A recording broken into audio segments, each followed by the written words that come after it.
On the night of October 3, 2025, something extraordinary unfolded in the cold darkness above Mars.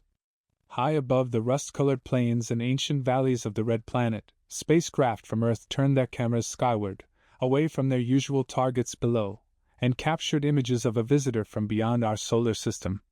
This wasn't just any cosmic passerby.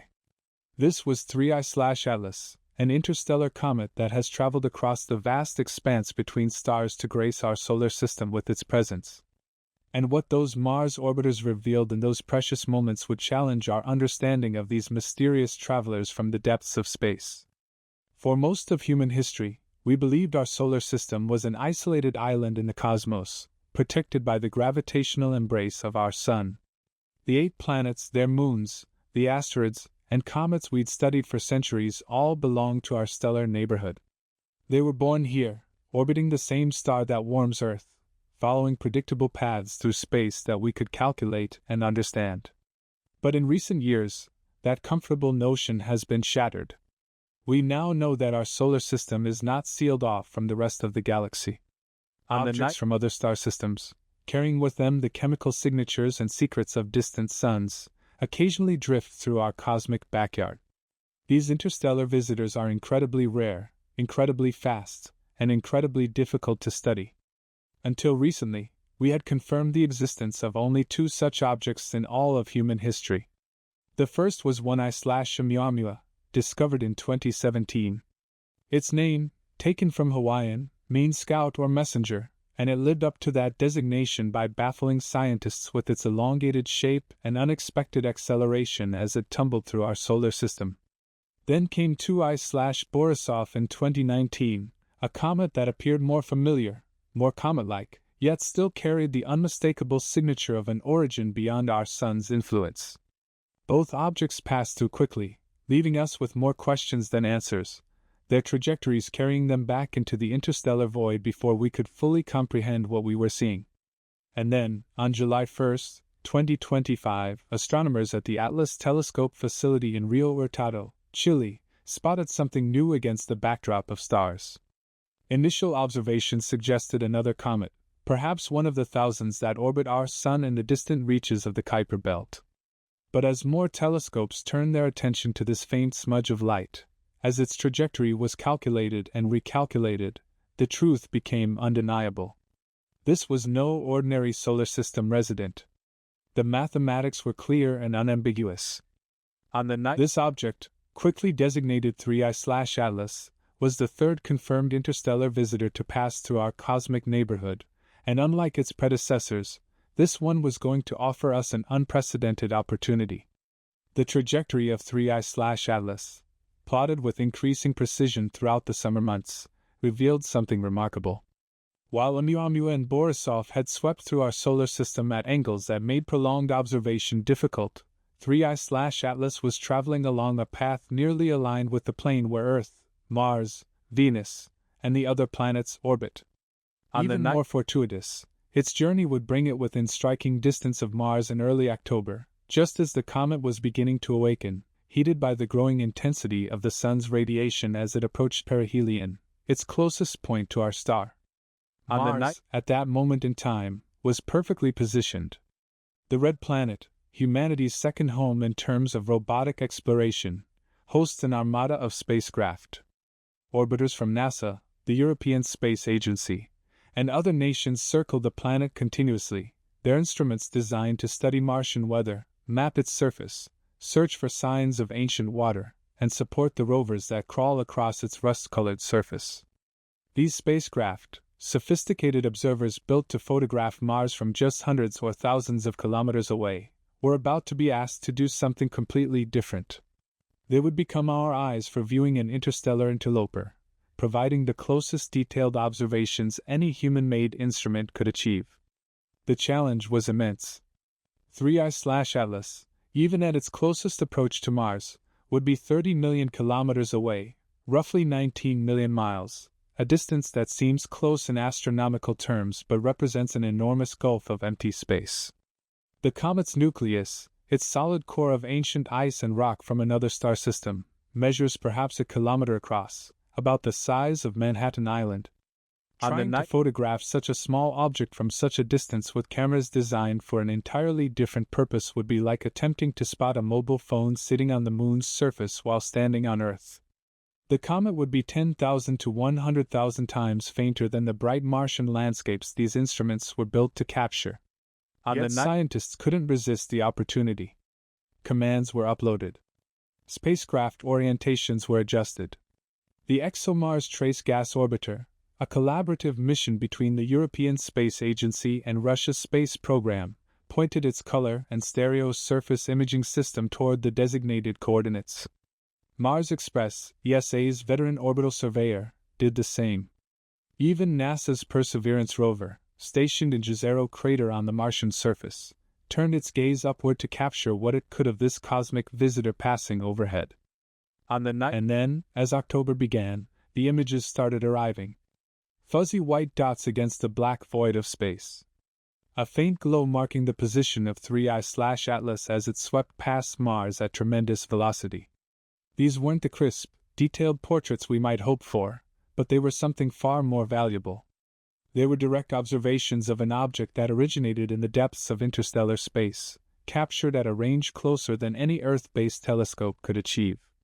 They showed the comet's coma, that halo of gas and dust liberated from the nucleus by solar heating, spreading outward in a cloud thousands of kilometers across. And hidden within those pixels, within the light captured by instruments never intended for such observations, lay data that would reveal secrets about this impossible visitor. What scientists discovered in those images, in the spectroscopic analysis of the light from 3I/Atlas, and in the precise measurements of its behavior as it approached the Sun, would challenge existing theories and open new questions about the nature of interstellar space, the formation of planetary systems around distant stars, and the diversity of objects that drift through the galaxy between the stars. The revelations from Mars were just beginning. To understand the significance of what Mars revealed about 3I/Atlas, we must first travel back to that summer day in Chile when this cosmic visitor was first spotted against the backdrop of distant stars. The story begins not with sophisticated spacecraft orbiting Mars, but with a relatively modest robotic telescope scanning the southern skies from an observatory in Rio Hurtado, a remote location in Chile's Norte Chico region, where the air is thin, the skies are dark, and the view of the cosmos is unobstructed by the glow of city lights. The telescope is part of the ATLAS system, which stands for Asteroid Terrestrial Impact Last Alert System. Despite its rather ominous name, ATLAS is essentially a network of 4 robotic telescopes spread across the globe, from Hawaii to Chile to South Africa, all working together with a simple but vital mission. Every clear night, these telescopes photograph the entire visible sky, capturing images of millions of stars and galaxies. Then, sophisticated computer algorithms compare each new image with previous nights, searching for anything that has moved or changed. The system was designed primarily to detect asteroids that might be on a collision course with Earth, giving humanity as much warning time as possible should a dangerous space rock be heading our way.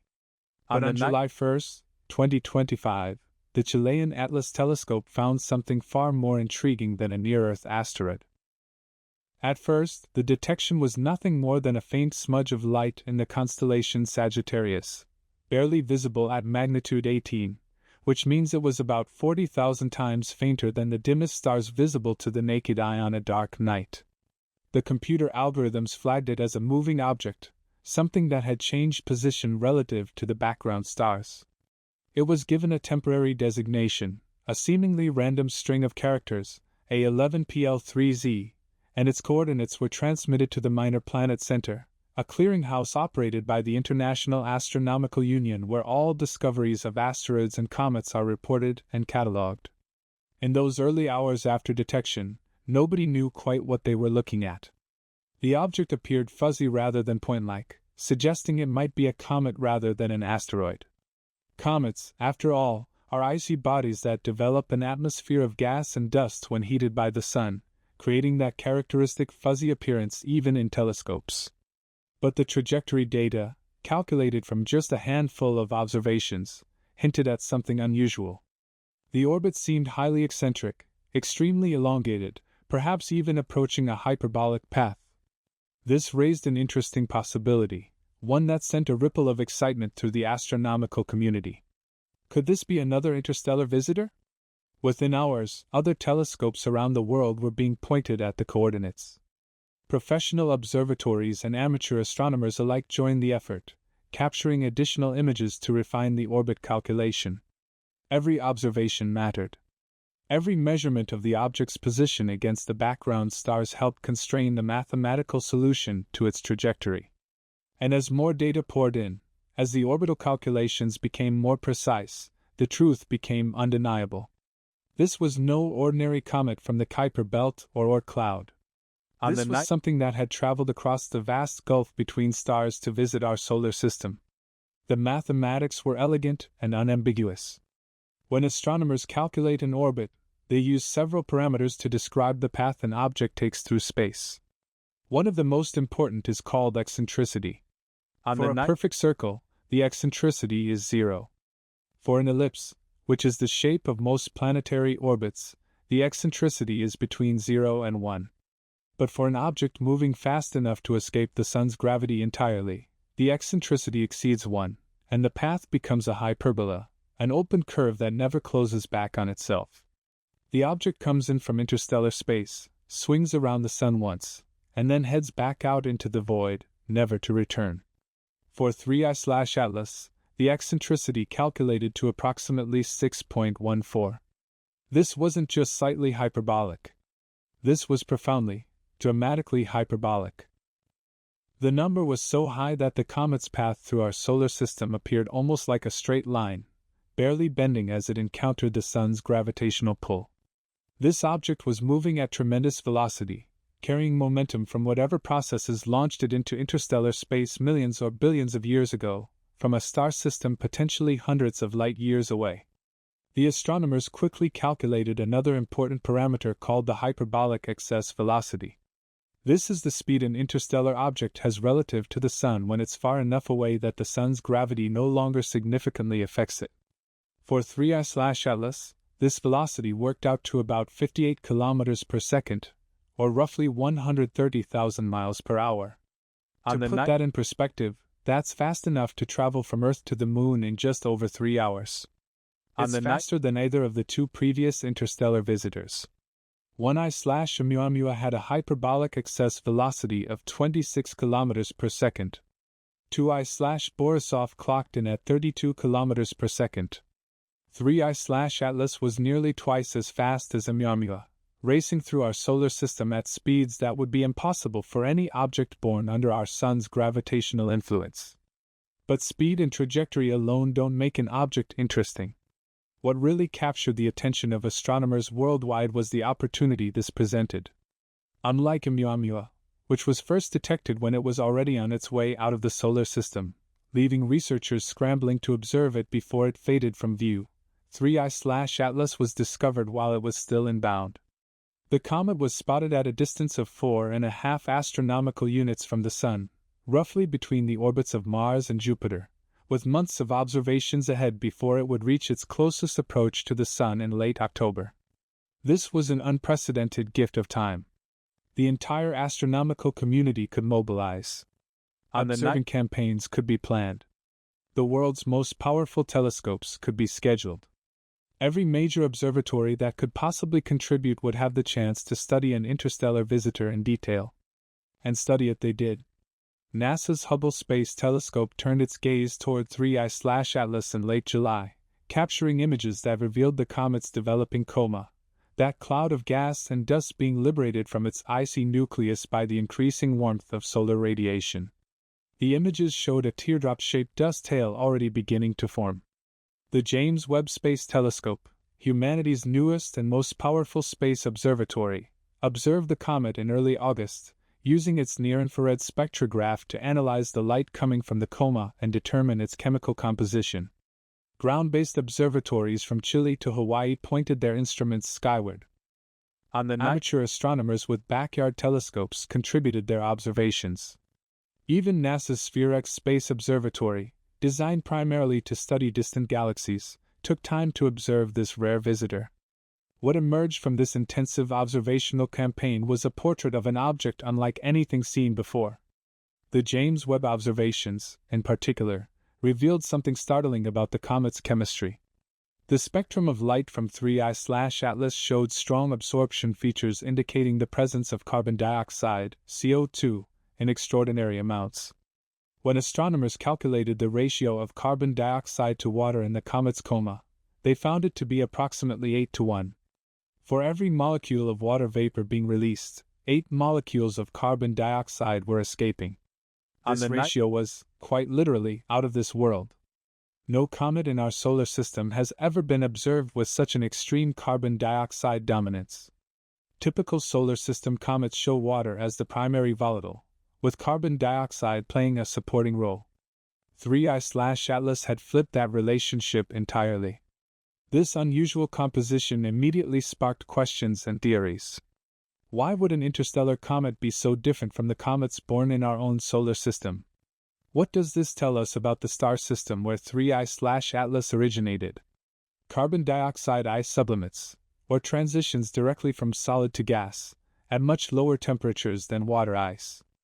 A comet dominated by carbon dioxide could have formed in an extremely cold environment, perhaps in the outer reaches of another planetary system where temperatures were so frigid that water remained locked in solid form while carbon dioxide became the primary volatile compound. Or perhaps the comet had undergone some transformation during its long journey through interstellar space, with radiation and cosmic rays altering its surface composition over millions of years. The Very Large Telescope in Chile detected something else intriguing in the spectrum of 3I/Atlas.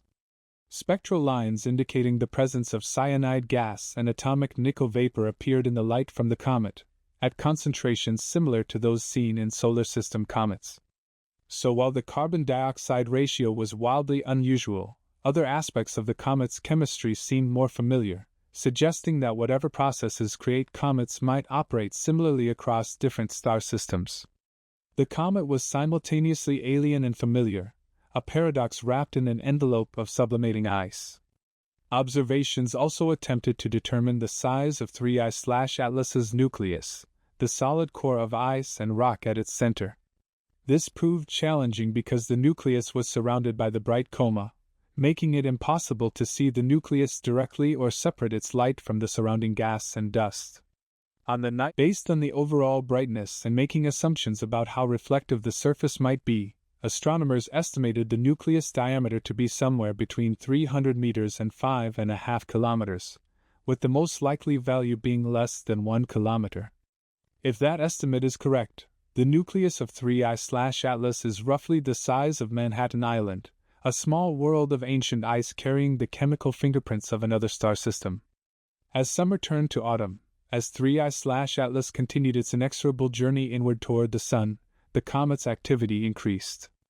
More ice sublimated from the nucleus. The coma grew larger and brighter.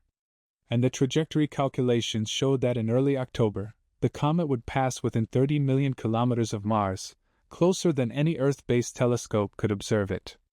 This presented an extraordinary opportunity.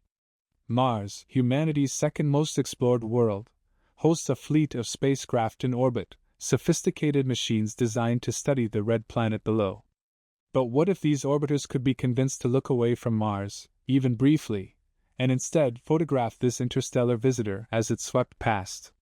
What if the rovers on the Martian surface could turn their cameras skyward? The images and data collected from this vantage point would be the closest observations of 3I/Atlas that any human-made instrument could possibly achieve. The race was on to prepare for this once-in-a-lifetime observational opportunity, to capture glimpses of an alien world from another star as it passed through our cosmic neighborhood. The morning of October 3, 2025, dawned cold and quiet across the vast plains of Mars. Of course, morning on Mars is a relative term, a human construct imposed on a world that has no humans to witness its sunrises. But on this particular morning, as the pale sun climbed above the horizon, several robotic sentinels orbiting hundreds of kilometers above the Martian surface were engaged in something unprecedented. They had turned their instruments away from the planet they were designed to study and were instead searching the darkness of space for a faint visitor from beyond the solar system. The European Space Agency's ExoMars Trace Gas Orbiter, one of the most sophisticated spacecraft currently circling Mars, was the primary observer for this historic moment. Launched in 2016 as part of a joint mission between ESA and Russia's Roscosmos, the Trace Gas Orbiter, often abbreviated as TGO, normally spends its time analyzing the thin Martian atmosphere, searching for trace gases like methane that might hint at geological or even biological activity below. Its camera system, called the Color and Stereo Surface Imaging System, or CASIS, was designed to photograph the Martian surface in exquisite detail, capturing features as small as 5 meters across from its orbital altitude. But for this special observation, CASIS would be pushed far beyond its design specifications. The challenge facing the mission planners was immense. 3I/Atlas, even at its closest approach to Mars, would be approximately 30 million kilometers away, about 78 times farther than the distance from Mars to its tiny moon Phobos. At that range, the comet's nucleus was impossibly small to resolve, and the surrounding coma, while thousands of kilometers across, would appear as nothing more than a faint smudge of light against the black backdrop of space. The CASIS camera was optimized for photographing bright, sunlit landscapes from close range. Pointing it at a dim interstellar comet would be like trying to use a microscope to study distant galaxies, using an instrument in a way its designers never anticipated. But the team was undeterred. In the weeks leading up to the flyby, engineers and scientists worked to calculate the optimal observation times, when the comet would be in the best position relative to the spacecraft's orbit. They uploaded new commands to TGO, instructing it to rotate its body, to point CASIS away from Mars and towards specific coordinates in space. They calculated exposure times, balancing the need for long exposures to gather enough light against the risk of star trails caused by the spacecraft's own motion. Every parameter was scrutinized, debated, and optimized. This was humanity's best chance to observe an interstellar object from closer than Earth could manage, and failure was not an option. Meanwhile, Mars Express, ESA's veteran orbiter that has been circling the red planet since December 2003, was also being prepared for the observation. Mars Express carries the high-resolution stereo camera, known as HRSC, which has spent more than 2 decades mapping the Martian surface in stunning detail, creating three-dimensional models of mountains, valleys, and ancient riverbeds. Like CASIS, HRSC was never intended to photograph faint comets millions of kilometers away. But the mission team, drawing on more than 20 years of experience operating the spacecraft, believed they could coax usable images from their aging but still highly capable camera system. Even NASA got involved, though from a different vantage point. The Perseverance rover, sitting in Jezero crater on the Martian surface, was directed to turn its Mastcam-Z cameras skyward during the nights surrounding the closest approach. The chances of Perseverance capturing anything meaningful were slim, given that it was looking up through Mars's thin atmosphere and trying to photograph an object even dimmer than what the orbiters would see. But in science, you take every opportunity, no matter how remote the chances of success. If the comet happened to be bright enough, if atmospheric conditions were favorable, perhaps even the surface would yield a glimpse of this interstellar traveler. October 3rd arrived. The spacecraft executed their commands with robotic precision. CASIS stared into the darkness, its shutter open for the calculated exposure time, gathering photons that had reflected off icy grains surrounding the nucleus of 3I/Atlas.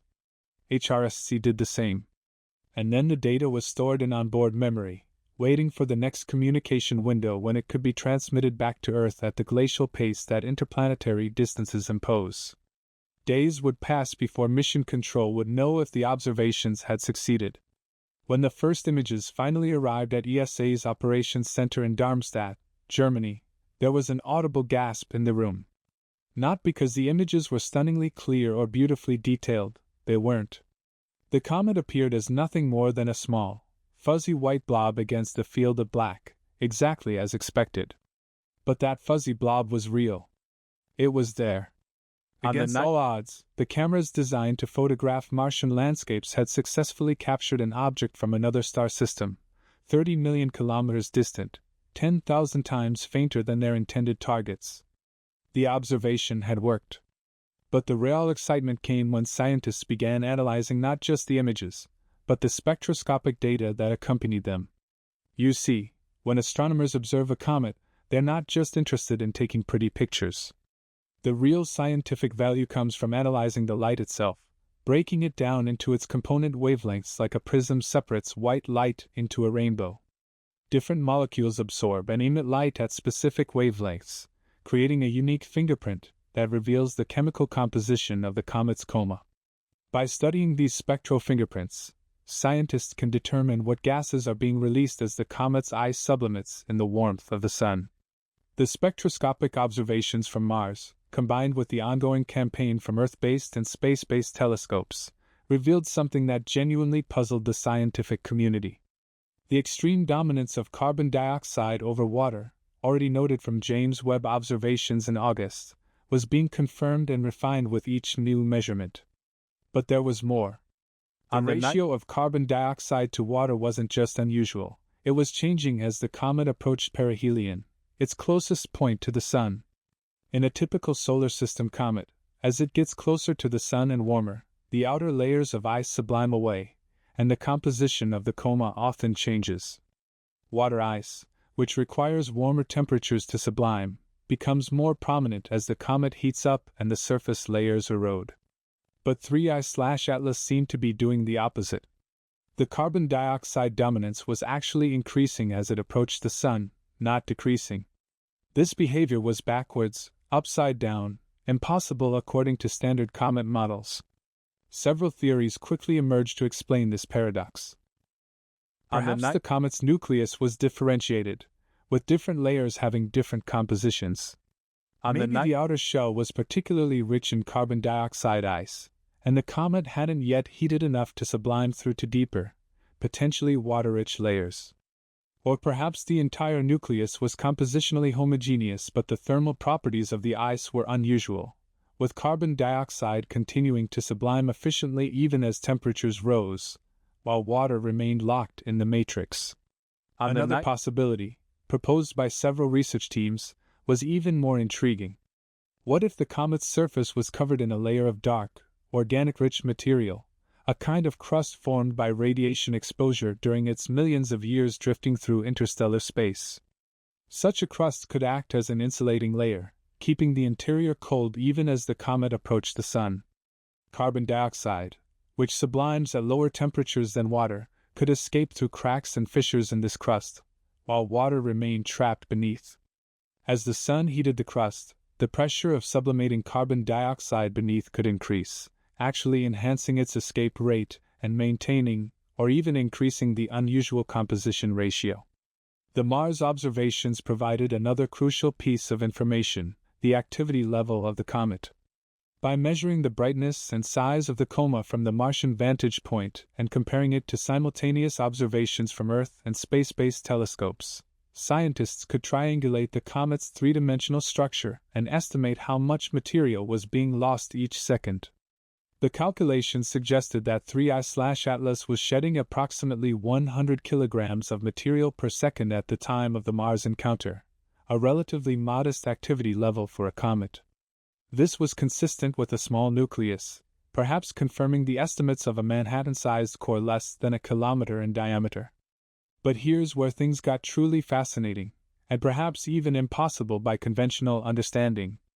When researchers calculated how much mass the comet had lost since its discovery in July, and projected that loss rate forward to perihelion and then backward through the comet's history, they reached a troubling conclusion. If 3I/Atlas had been active, sublimating ice at anything approaching its current rate during its journey through interstellar space, it should have completely evaporated long before reaching our solar system. A comet of its estimated size, losing mass at the observed rate over millions or tens of millions of years of travel between stars, would have nothing left. This meant one of two things. Either the comet had spent most of its interstellar journey in a dormant state, with its ice locked in deep freeze, only awakening to activity when it entered our solar system and began to feel the warmth of our Sun, or the comet was much younger than its interstellar trajectory implied. Perhaps it had been ejected from its parent star system relatively recently, within the last few 100,000 years, and simply hadn't had time to sublime away despite its activity. The first option raised interesting questions about the nature of interstellar space and the preservation of cometary ice. Space between the stars is not uniformly cold and empty. There are regions of warmer gas, shock waves from ancient supernovae, cosmic rays that can heat and erode surfaces. For a comet to survive a multi-million-year journey between stars, it would need to be either much larger than estimated, with the observed nucleus being just a small exposed fraction of a much bigger body, or it would need to be compositionally and structurally robust in ways that standard comet models don't account for. The second option, that 3I/Atlas was recently ejected, opened up entirely different questions. What kind of event could launch a comet-sized object out of a planetary system at 58 kilometers per second? Gravitational interactions with a massive planet, like a Jupiter-sized world, could certainly accelerate small bodies to high speeds, but achieving the specific velocity and trajectory of 3I/Atlas would require a fairly precise alignment of circumstances. Or perhaps the ejection wasn't gravitational at all. Some researchers speculated about more exotic scenarios, stellar encounters where a rogue star passed close to another star system, gravitationally stirring up comets and planets and scattering them into interstellar space. There was yet another layer to the mystery revealed by the Mars observations and the broader observational campaign. As astronomers tracked 3I/Atlas night after night, measuring its position against the background stars with extreme precision, they noticed something subtle in its motion. The comet was not following the trajectory predicted purely by gravity. It was deviating, ever so slightly, from the path it should have taken if the Sun's gravity and the gravity of the planets were the only forces acting on it. This is actually a common phenomenon with comets, called non-gravitational acceleration. As ice sublimes from one side of a comet's nucleus, the escaping gas acts like a tiny rocket engine, gently pushing the nucleus in the opposite direction. Over weeks and months, these tiny pushes add up to measurable changes in the orbit. What was unusual about 3I/Atlas was the magnitude and direction of these non-gravitational forces. Based on the observed activity level and the estimated size of the nucleus, the non-gravitational acceleration seemed stronger than it should be. This could indicate that the nucleus was smaller than estimated, that the activity was more focused on one hemisphere than the other, creating a more efficient rocket effect, or that the material being ejected was somehow different from typical cometary material, perhaps containing more momentum per kilogram. Each of these possibilities had implications for understanding the comet's origin and nature. A smaller nucleus would make the survival problem even more acute. How could such a tiny body survive millions of years in interstellar space while actively sublimating? Asymmetric activity could tell us about the rotation state of the nucleus, and whether it had been altered by radiation exposure during its long journey. Unusual ejection properties could hint at exotic ices or materials not commonly found in solar system comets. As the data from Mars continued to be analyzed in the weeks following the October encounter, as scientists compared the close-range observations with the ongoing measurements from Hubble, James Webb, and ground-based telescopes, the picture that emerged was one of profound mystery. 3I/Atlas was not behaving like a typical solar system comet. Its composition was extreme, its activity pattern was backwards, its survival seemed impossible, and its motion was anomalous. Every answer raised new questions. If we assume a density similar to other comets, about 500 kilograms per cubic meter, which is about half the density of water ice because comets are porous, full of voids and cracks, then the total mass of the nucleus is approximately 250 billion kilograms, or 250 million metric tons. Now, the comet is currently losing about 100 kilograms of material per second. That's the mass loss rate estimated from observations during the Mars encounter in early October. If we assume this rate remains constant, which is actually an underestimate because activity increases as the comet gets closer to the Sun and peaks near perihelion, then in one day the comet loses 8.6 million kilograms. In 1 year, at this rate, it would lose 3.1 billion kilograms. At this pace, the entire nucleus would completely sublime away in just 80 years. Of course, the comet isn't active year-round.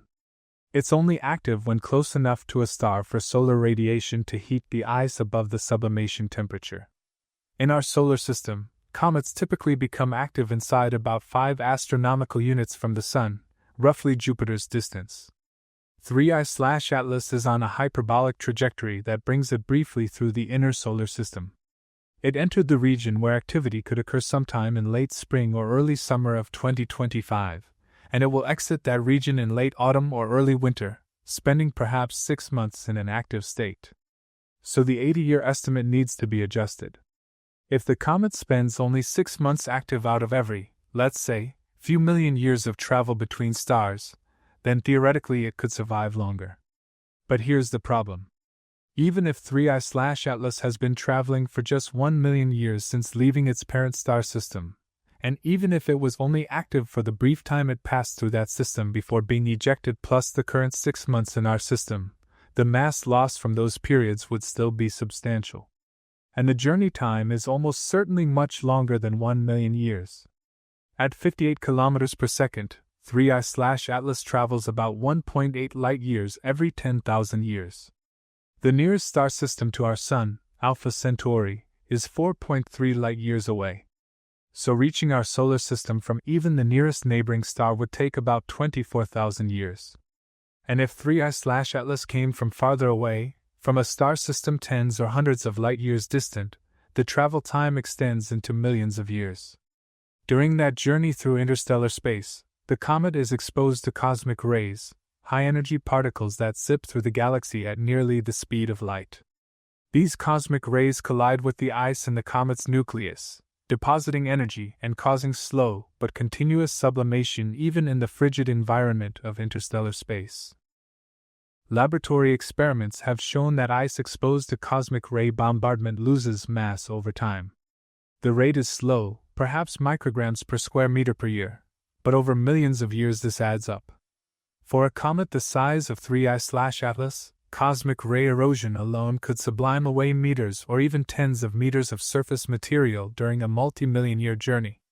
Then there's the possibility that 3I/Atlas didn't make a direct journey from one star system to ours. Interstellar space isn't entirely empty.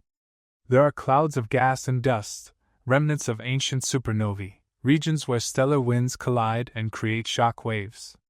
If the comet passed through any of these environments, the interaction could heat its surface, cause additional sublimation, or even erode material through physical abrasion as dust grains strike the nucleus at high relative velocity. So how does 3I/Atlas still exist? This is the question that has spawned multiple research papers and countless conference presentations in the months since its discovery. One possibility is that the comet is much larger than estimated.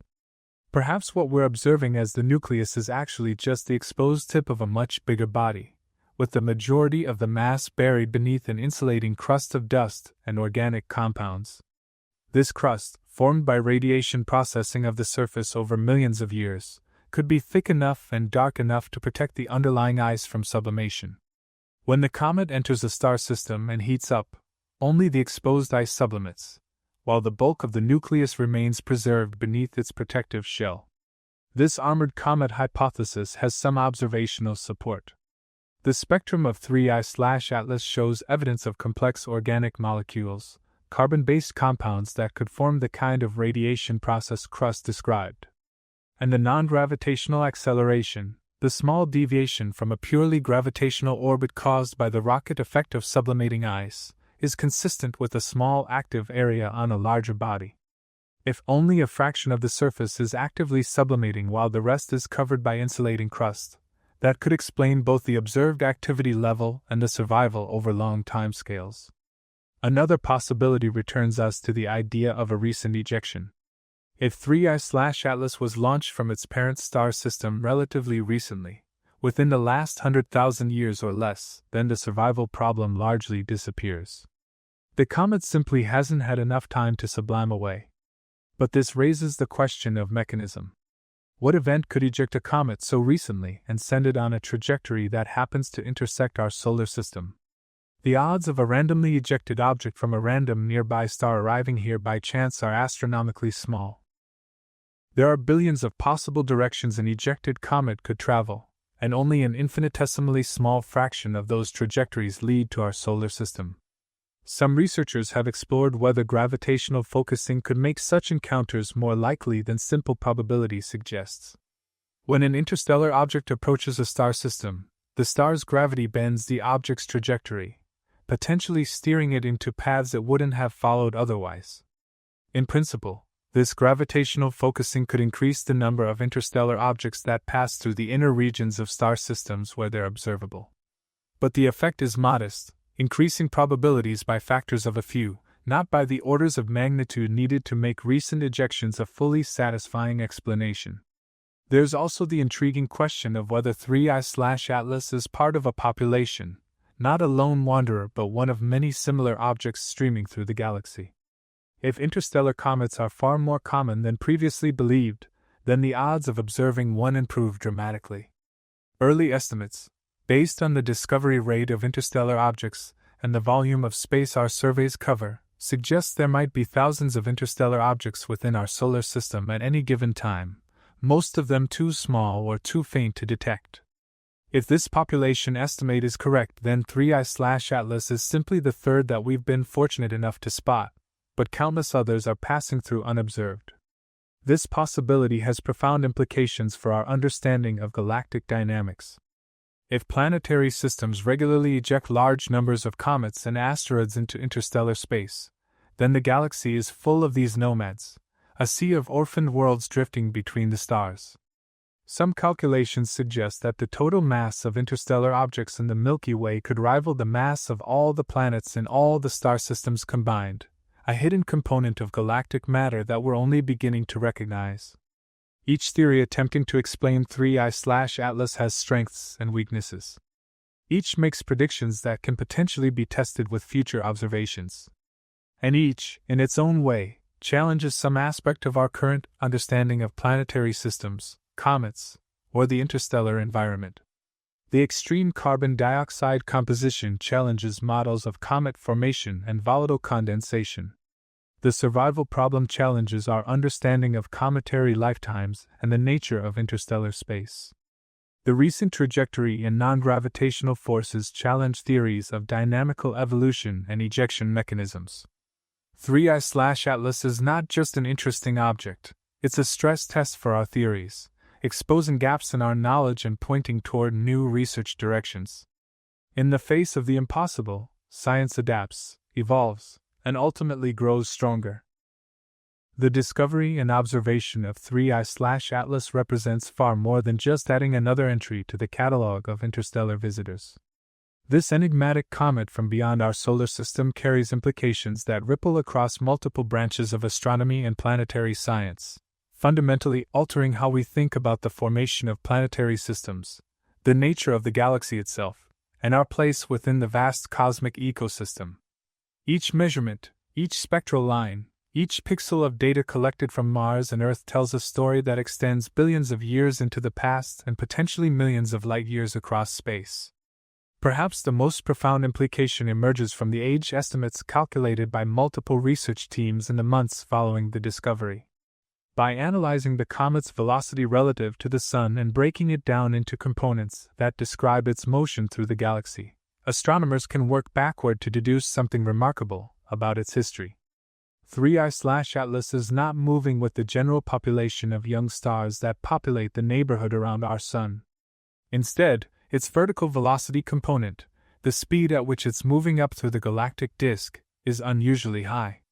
This kinematic signature indicates that the comet belongs to what astronomers call the thick disk population of the Milky Way. The thick disk is a population of older stars, formed earlier in the galaxy's history when the distribution of elements was different from today. Stars in the thick disk have lower metallicities, meaning they contain fewer heavy elements than younger stars like our Sun. They formed when the galaxy was younger, more chaotic, less organized. Based on the typical ages of thick disk stars and the velocity characteristics of 3I/Atlas, researchers have estimated with considerable confidence that this comet is between 3 and 14 billion years old. The most likely age falls somewhere between 7 and 11 billion years.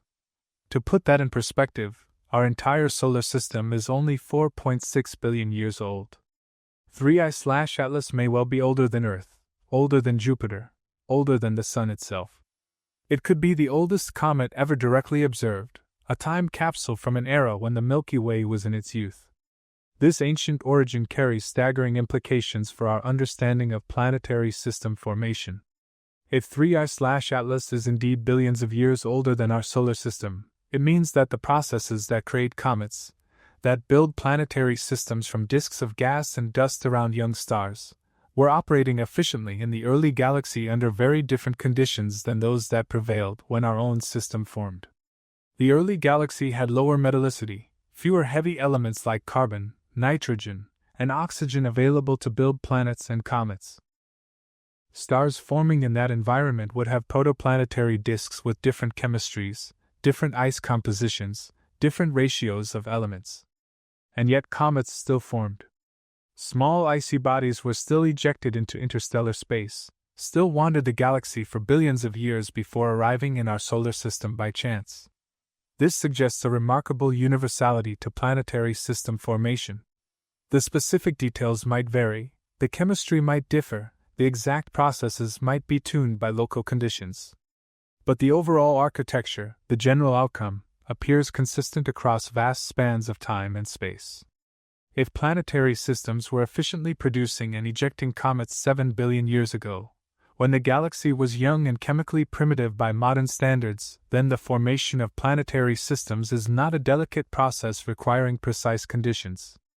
It's robust. It happens across a wide range of environments. This bodes well for the prevalence of planetary systems throughout the galaxy and, by extension, the likelihood of finding habitable worlds elsewhere in the universe. The unusual chemistry of 3I/Atlas, particularly its extreme carbon dioxide dominance, provides another window into the diversity of planetary system environments. Every comet observed in our solar system has formed under the same basic conditions, within the same protoplanetary disk, orbiting the same star. We've launched spacecraft to visit comets, we've analyzed their composition in detail, and while there are variations between individual comets, they all fall within a relatively narrow range of properties. Water is always the dominant volatile. Other ices like carbon dioxide and carbon monoxide are always secondary. We've built our models of comet formation based on this limited sample set. 3I/Atlas demolishes the assumption that all comets everywhere must resemble solar system comets. It demonstrates that comets forming under different conditions, perhaps around different types of stars or in different regions of protoplanetary disks, can have radically different compositions. This diversity has implications for understanding the chemical evolution of planetary systems. The balance between water and carbon dioxide in a comet depends on temperature gradients in the protoplanetary disk, the availability of different elements, and the dynamical processes that transport material during planet formation. By studying interstellar comets with compositions unlike anything in our solar system, we gain insights into these processes under a much wider range of conditions than we could by studying our own system alone. There's also a deeper philosophical implication here, one that touches on the nature of scientific inquiry itself. For centuries, astronomy was limited to studying distant objects through telescopes, analyzing their light, but never directly sampling their material. The space age brought the ability to send probes to other worlds in our solar system, to land on Mars, to orbit Jupiter's moons, to collect samples from asteroids. But interstellar distances remained and still remain insurmountable barriers. The nearest star system is over 4 light-years away, a gulf so vast that even our fastest spacecraft would take tens of thousands of years to cross it. Interstellar comets like 3I/Atlas offer a tantalizing middle ground. They bring samples from other star systems directly to us, delivering material forged in alien planetary systems into our own cosmic backyard where we can study it with our telescopes and spacecraft. In a very real sense, 3I/Atlas is an interstellar sample return mission launched by the universe itself, carrying data about its place of origin encoded in its chemistry, its structure, and its behavior. Every measurement we make, every spectrum we capture, is a message from another world, another era, another corner of the galaxy. The population statistics revealed by detecting 3 interstellar objects in just 8 years also carry profound implications. Before the discovery of Oumuamua in 2017, the existence of interstellar objects was purely theoretical. We had no confirmed detections, no data on how common they were, no constraints on the populations. The discovery of 2I/Borisov 2 years later suggested that Oumuamua wasn't a fluke, that interstellar visitors might be relatively common.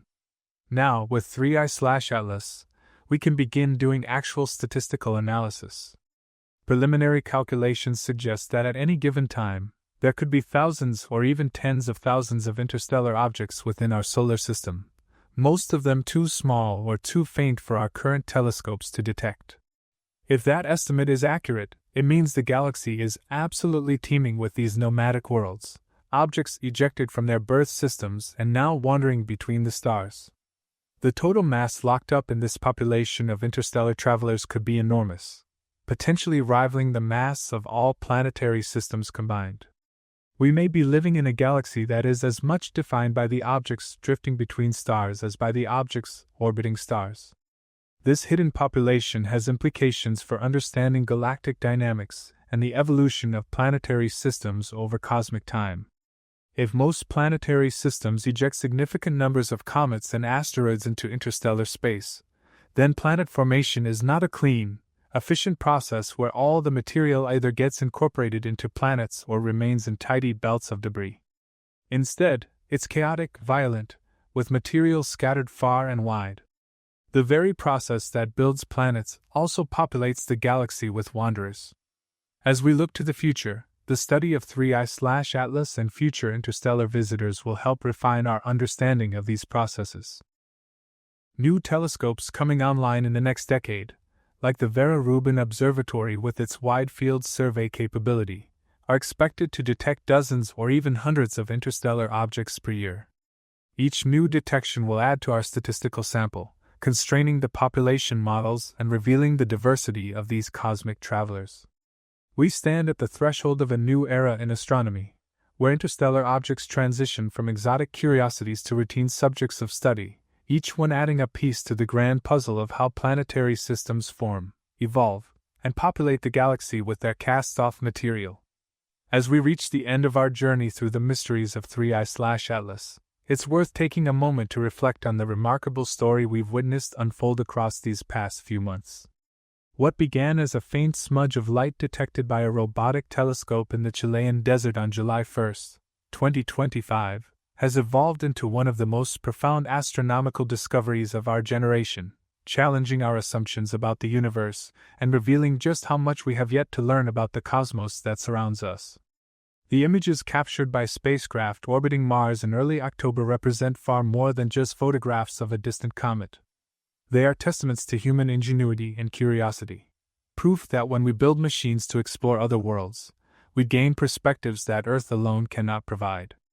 The ExoMars Trace Gas Orbiter and Mars Express, both designed for entirely different purposes, turned their instruments away from the red planet they were built to study and captured glimpses of a visitor from another star system, 30 million kilometers distant. That fuzzy white dot in those images carries with it the chemical fingerprints of a world so alien to our experience that its very existence seemed impossible by the standards of what we thought we knew about comets. The extreme carbon dioxide dominance, that 8-to-1 ratio with water that defies everything we've learned from studying solar system comets, speaks to environments and conditions beyond our current models. It tells us that planetary systems across the galaxy are far more diverse than we imagined, that the processes of formation and evolution can produce outcomes radically different from our own solar neighborhood. Every comet we had studied before 3I/Atlas belonged to our Sun's family, born in the same protoplanetary disk, shaped by the same conditions. This interstellar visitor has given us our first glimpse of how comets form elsewhere, under different stars, in different eras of galactic history. The age estimates, suggesting that 3I/Atlas could be 7 to 11 billion years old, older than our entire solar system, older than Earth itself, transformed this comet from merely an interesting object into a genuine relic of the ancient galaxy. It formed when the Milky Way was younger, when the distribution of elements was different, when the first generations of rocky planets were just beginning to coalesce around their parent stars.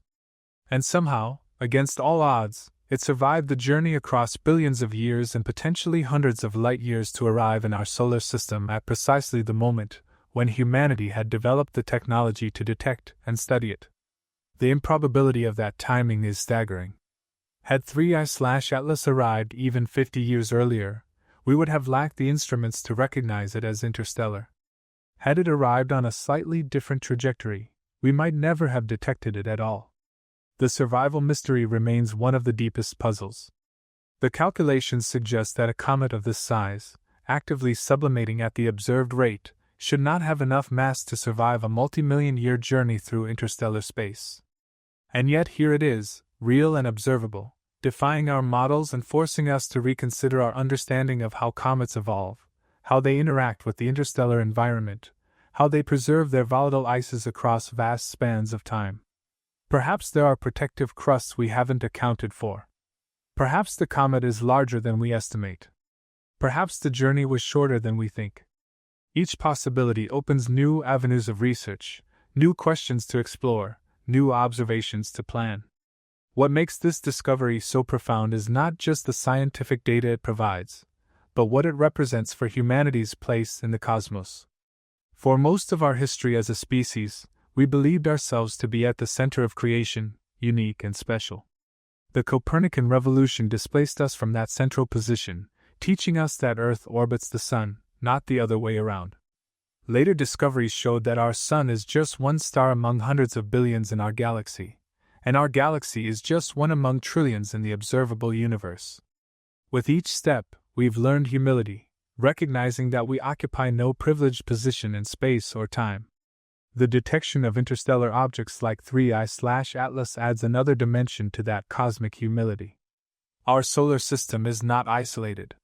It is part of a galactic ecosystem where material flows between star systems, where comets ejected billions of years ago from planets we will never see can arrive here, where the boundaries between one planetary system and another are not impermeable walls but porous membranes through which objects pass regularly. We live in a galaxy that is more interconnected, more dynamic, more alive with motion and exchange than we previously imagined. As 3I/Atlas continues its journey, passing its closest point to the Sun in late October, and then heading back out toward interstellar space, it will fade from view, becoming too dim for our telescopes to follow. But the questions it has raised will remain, driving research for years to come. Astronomers will continue analyzing the data collected during those precious months when the comet was observable. New telescopes coming online in the next decade will search for more interstellar visitors, building a statistical sample that will refine our understanding of these cosmic wanderers. And perhaps, someday, we'll develop the technology to send a spacecraft to rendezvous with an interstellar object, to study it up close, to sample its material directly and unlock the secrets of its alien chemistry. For now, though, we are left with the data we have, the images from Mars, the spectra from Hubble and James Webb, and the profound sense of wonder that comes from encountering something truly new, something that doesn't fit our existing frameworks, something that demands we think differently about the universe. Science progresses through exactly these kinds of challenges, these encounters with the unexpected that force us to expand our theories and deepen our understanding. As you rest tonight, let your mind drift through the vastness of space, imagining that ancient comet continuing its eternal journey, heading back into the darkness between stars, carrying its mysteries with it. Consider the possibility that somewhere out there, orbiting a star we cannot see, in a planetary system we will never visit, astronomers might someday detect one of our own comets, ejected from our solar system and wandering the galaxy, and they will wonder, just as we do, about the distant world from which it came. In that shared curiosity, that universal desire to understand, we find our deepest connection to the cosmos and to any other minds that might be pondering these same questions beneath different skies. Sleep well, and dream of the stars.